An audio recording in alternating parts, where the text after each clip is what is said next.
Coming up on Good Morning Waverly, Waverly-Shell Rock schools have a new grading system. Find out how students will be evaluated. And Seussical the Musical. High school actors join us to tell about Waverly-Shell Rock's fall performance. And what can we expect for weather this week? We'll have your full forecast later in the show.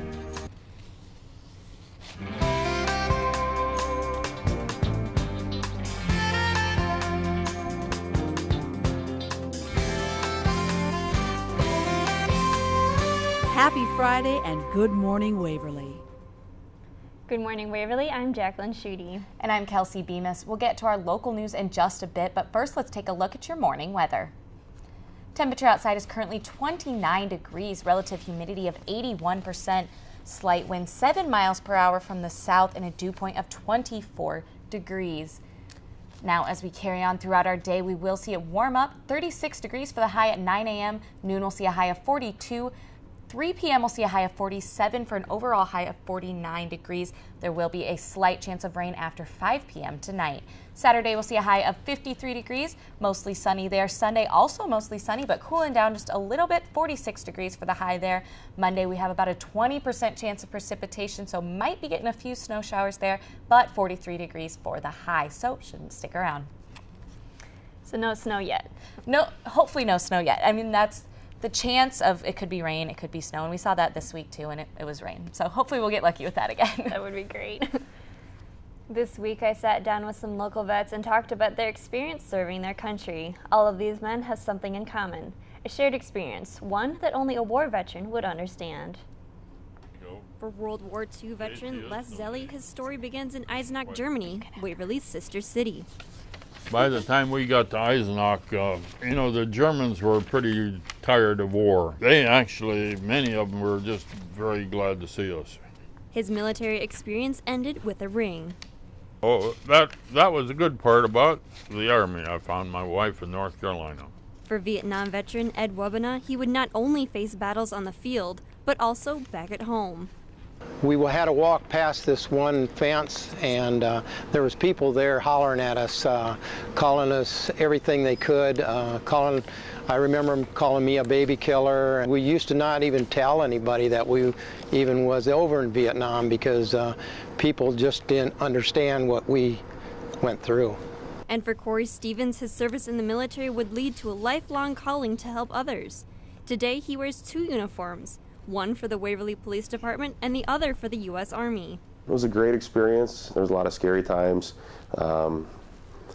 We did take fire quite a bit. Veterans are all around us, and on Monday we get the chance to honor men and women like Corey, Ed, and Les who have served our country. And as we approach this Veterans Day, a little advice on honoring their service.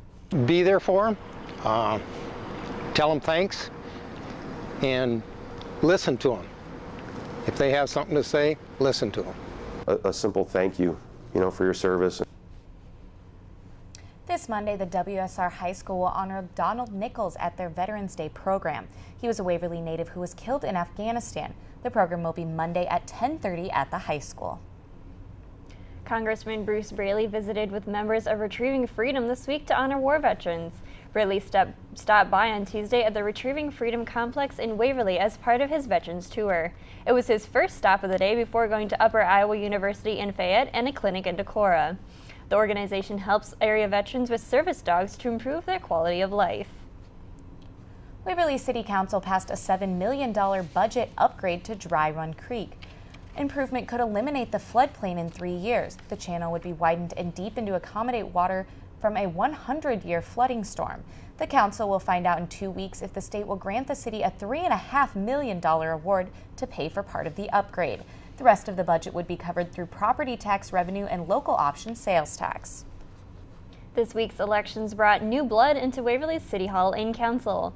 Voters elected Reverend Chuck Infeld as the next mayor of Waverly in Tuesday's election. With 1,322 votes to Dwayne Little's 385, Infeld will serve in the city's highest post beginning on January 6th of next year. Westgate edged out opponent and Wartburg student Jacob Martin for the Ward 3 council seat. David Reneszczuk grabbed the at-large seat on the city council over fellow candidate Chris Skuster. Reneszczuk will replace retiring council member Kathy Olson.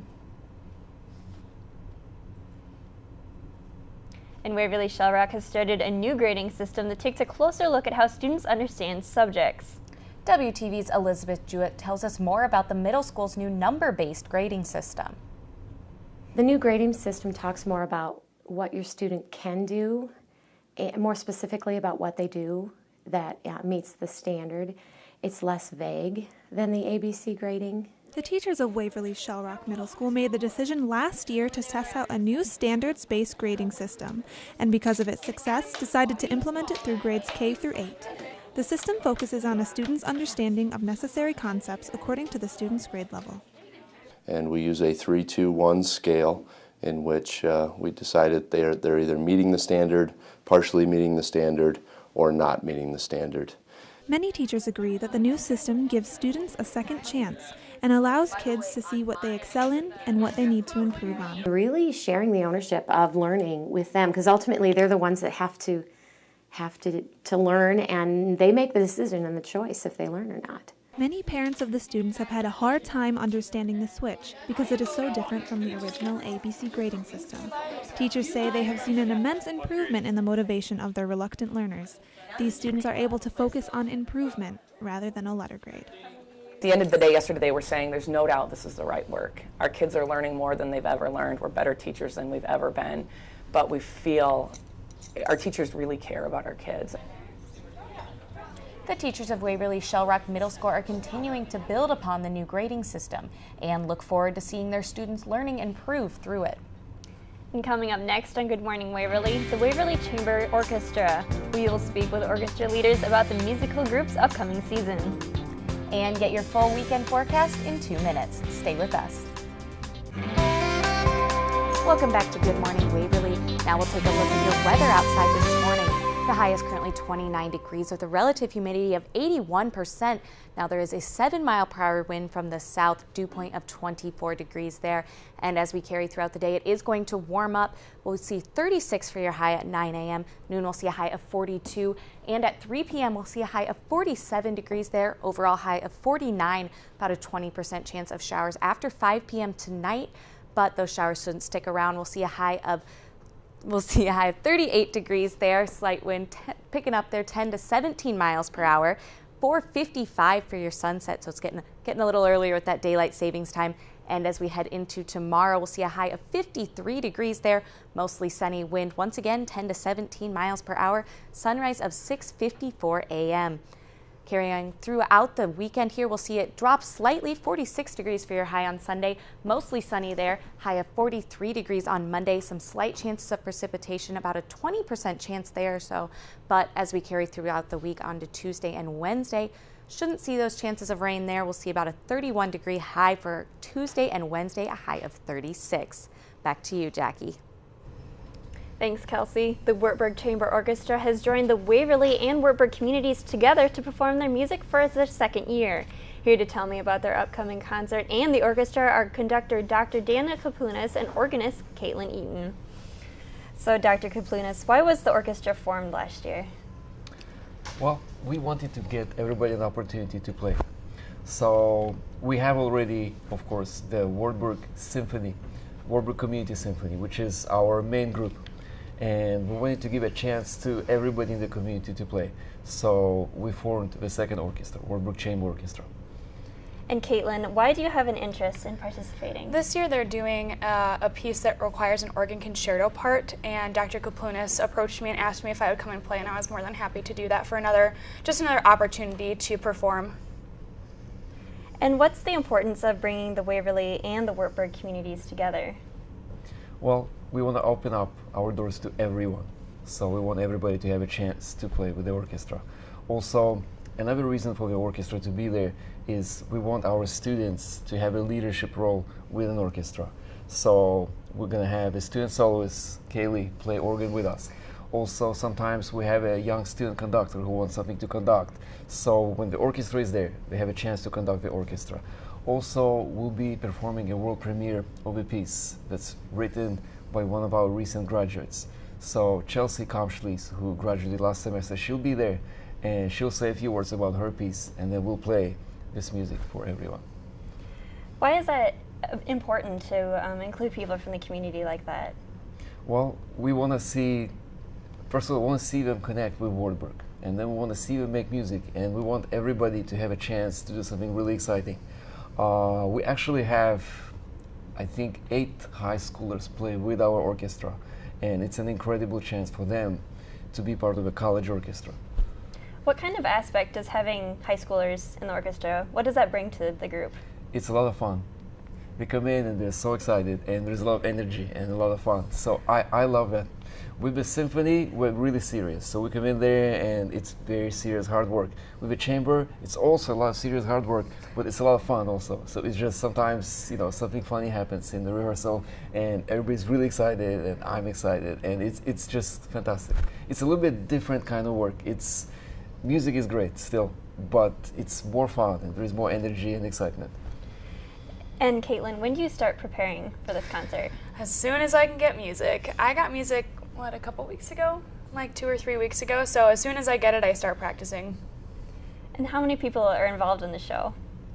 We'll have, orchestra I think is about 25 people.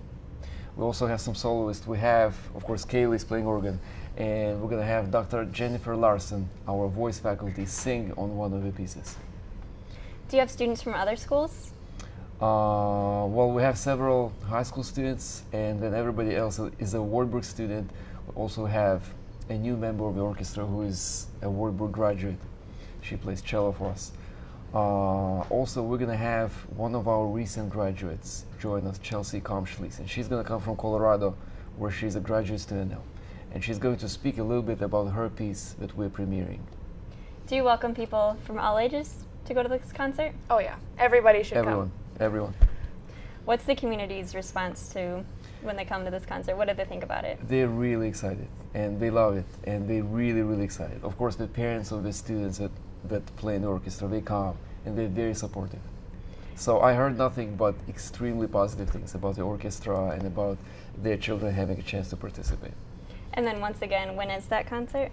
It's Friday next week. It's November 15th. It's 7:30 in the chapel. Okay. All right. Thank you so much for coming in today. Thank you.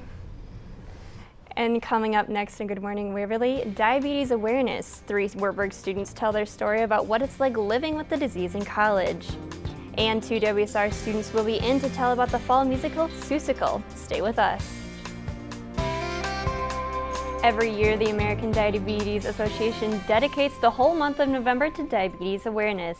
Known as American Diabetes Month, people are encouraged to wear light blue to honor those who fight the everyday battle against diabetes. My name is Cassie Ricky, and I have type 1 diabetes. My name is Connor O'Brien, and I have type 1 diabetes. I'm Matt Castley, and I have type 1 diabetes. These 3 Wartburg students are among millions who live in the United States with this lifelong disease. I can almost guarantee that everyone at Wartburg College knows someone personally affected by the disease and can relate and know how much of a struggle it can be. Diabetes is diagnosed in people when their pancreas doesn't use insulin properly or when it completely stops making insulin. Type 1 diabetes is typically diagnosed in people at a young age, and people who are overweight tend to be at the highest risk for type 2 diabetes. For both these types, though, genetics can play a factor in a diagnosis, but that isn't always the case. It personally is really upsetting when they mistake type 1 and type 2. You know, they accuse me of eating too much sugar when I was little. Personally, I don't have it anywhere in my family. I just was diagnosed with it randomly.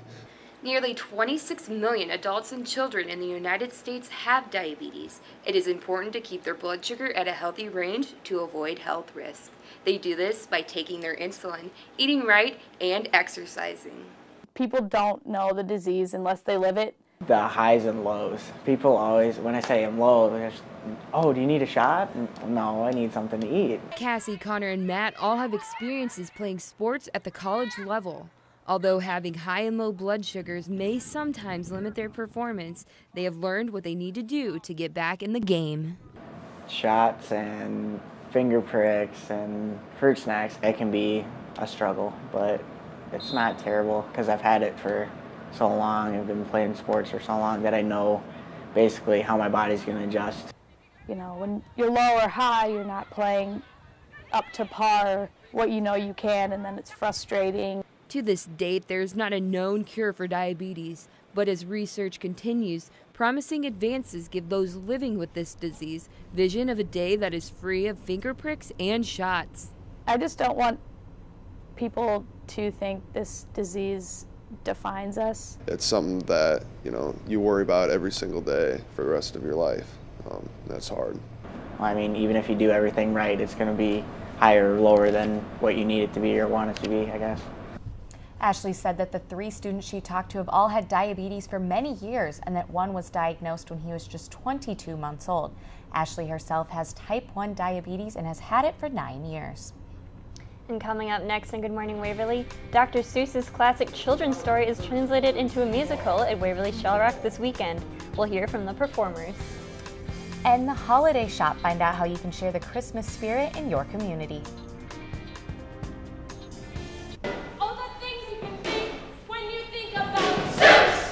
Welcome back to Good Morning Waverly. As you can see, the stage has been set and the costumes have been made for the Waverly-Shell 2013 production of Seussical the Musical. Joining me now are 2 of the show stars, Emma Withers and Kelsey Talamandez. Now, thank you guys for joining me. Obviously, it looks like a fun show. So first, can you kind of outline what it's about? Yeah, I would say it's revolving around Dr. Seuss stories, but the main one is Horton Hears a Who.